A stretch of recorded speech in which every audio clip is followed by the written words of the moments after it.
Bismillahirrahmanirrahim. Assalamualaikum warahmatullahi wabarakatuh. Alhamdulillahi hamdan katsiran tayyiban mubarakan fih, kama yuhibbu rabbuna wa yarda. Ashhadu an la ilaha illallah wahdahu la syarika lah, wa ashhadu anna Muhammadan abduhu wa rasuluh. Allahumma salli wa sallim wa barik ala sayyidina Muhammadin wa ala alihi wa sahbihi wa man tabi'ahum bi ihsanin ila yaumiddin, amma ba'd. Sahabat IBS TV yang dirahmati oleh Allah Subhanahu wa taala. Sebagian orang ada yang rajin beribadah kepada Allah Subhanahu wa taala di dunia ini. Namun di akhirat nanti dia menjadi orang yang rugi. Dia menjadi orang yang bangkrut. Kenapa? Karena ketika di dunia, di samping dia rajin beribadah kepada Allah Subhanahu wa taala, tapi dia juga rajin menzalimi orang lain, rajin bermaksiat kepada Allah Subhanahu wa taala.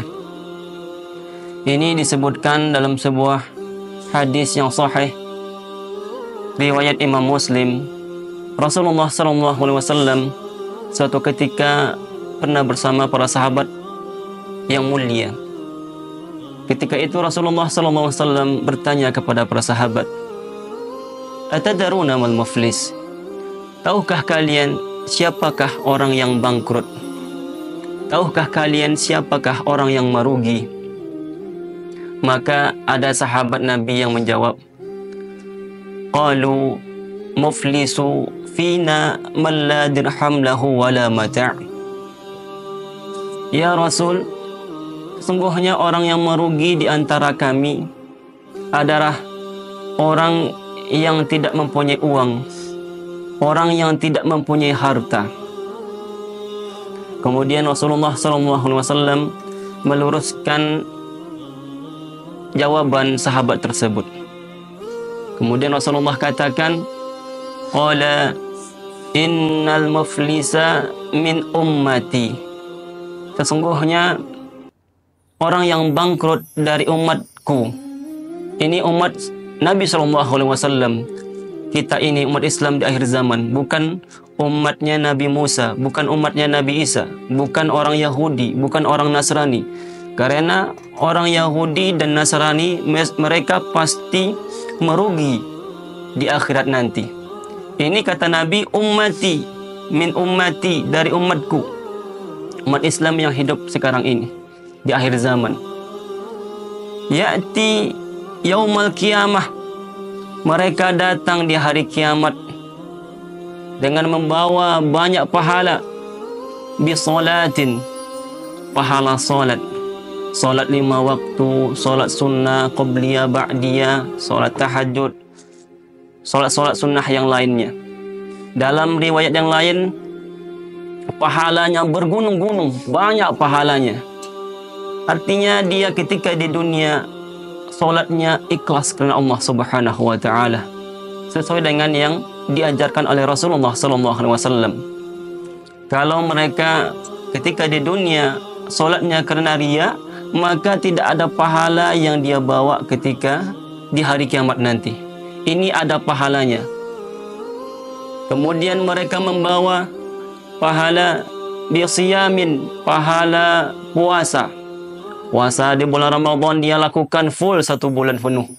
Puasa di luar bulan Ramadan, puasa sunnah, puasa yang lainnya. Artinya banyak pahala puasanya, bergunung-gunung pahalanya. Kemudian pahala bizakatin, mereka membawa pahala zakat, pahala infak, sedekah, wakaf dan lain sebagainya. Banyak pahala yang mereka bawa. Akan tetapi wa ya'ti qad syatama haza, mereka rajin mencela orang lain, rajin mencaci maki orang lain. Wa qazafa haza, mereka juga rajin memfitnah orang lain, memfitnah wanita yang baik-baik berbuat zina. Wa akala mala haza, mereka juga rajin memakan harta orang lain. mencuri, hutang tidak dibayar, merampok, dan lain sebagainya. Memakan harta orang lain secara zalim. Kemudian mereka juga lakukan wasafaka dama haza, mereka juga rajin menumpahkan darah orang lain, membunuh orang lain. Wa daraba haza, mereka juga rajin memukul orang lain, menyiksa orang lain. Fa yu'ta haza min hasanatihi wa haza min hasanatihi. Fa in faniyat hasanatuhu qabla an yuqda ma alayhi akhiza min khatayahum faturihat alaihi summa turiha finnar. Rawahul Muslim. Pahala yang banyak tadi, yang bergunung-gunung tadi, pahala solat, pahala puasa, pahala zakat, akhirnya dibagi-bagikan kepada orang-orang yang pernah dia zalimi ketika di dunia. Pahala puasanya, pahala solatnya dibagi-bagikan kepada orang yang pernah dia tumpahkan darahnya ketika di dunia. Dibagi-bagikan kepada orang yang pernah dia fitnah ketika di dunia. Dibagi-bagikan kepada orang-orang yang pernah dia caci maki di dunia, yang pernah dia cela di dunia. Pahala zakatnya dibagi-bagikan kepada orang-orang yang pernah dia makan hartanya secara zalim di dunia. Maka pahala yang banyak tadi habis semuanya dibagi-bagikan kepada orang-orang yang dia zalimi ketika di dunia. Dan sebelum dia wafat tidak sempat meminta maaf, tidak sempat bertaubat kepada Allah Subhanahu wa taala.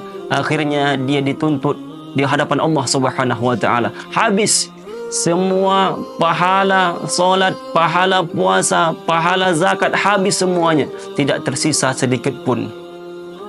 Kemudian masih banyak orang yang menuntut keadilan kepada Allah Subhanahu wa taala. Akhirnya dosa-dosa orang yang menuntut tadi ditimpakan kepada orang yang rajin ibadah tadi, tapi juga rajin berbuat zalim. Akhirnya dia awalnya datang membawa pahala yang bergunung-gunung, akhirnya dia datang kepada Allah Subhanahu wa taala dengan membawa dosa. Akhirnya dia dilemparkan ke dalam neraka. Hadis riwayat Imam Muslim. Jadi sahabat IBS TV yang dirahmati oleh Allah Subhanahu wa taala, maka hendaknya kita menjaga lisan kita, menjaga perbuatan kita. Jangan sampai kita mencari musuh di hari kiamat nanti. Allah Subhanahu wa taala di dalam surat Al-Mu'minun katakan, qad aflahal mu'minun, sungguh beruntung orang-orang yang mukmin.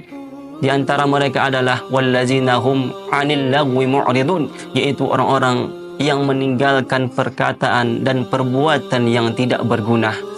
Maka selama kita masih hidup, kalau kita pernah berbuat salah kepada orang lain, maka sebelum kita meninggal dunia minta dihalalkan. Kalau pernah kita mengambil harta orang lain, minta dihalalkan atau dikembalikan kepada orang yang pernah kita zalimi. Mudah-mudahan tausiah singkat yang ini dapat bermanfaat bagi saya menyampaikan dan kepada kita semua, khususnya bagi sahabat IBS TV yang dirahmati oleh Allah Subhanahu wa taala. Mudah-mudahan kita selamat di dunia, selamat di akhirat, serta terhindarnya kita dari azabnya Allah Subhanahu wa taala. Assalamualaikum warahmatullahi wabarakatuh.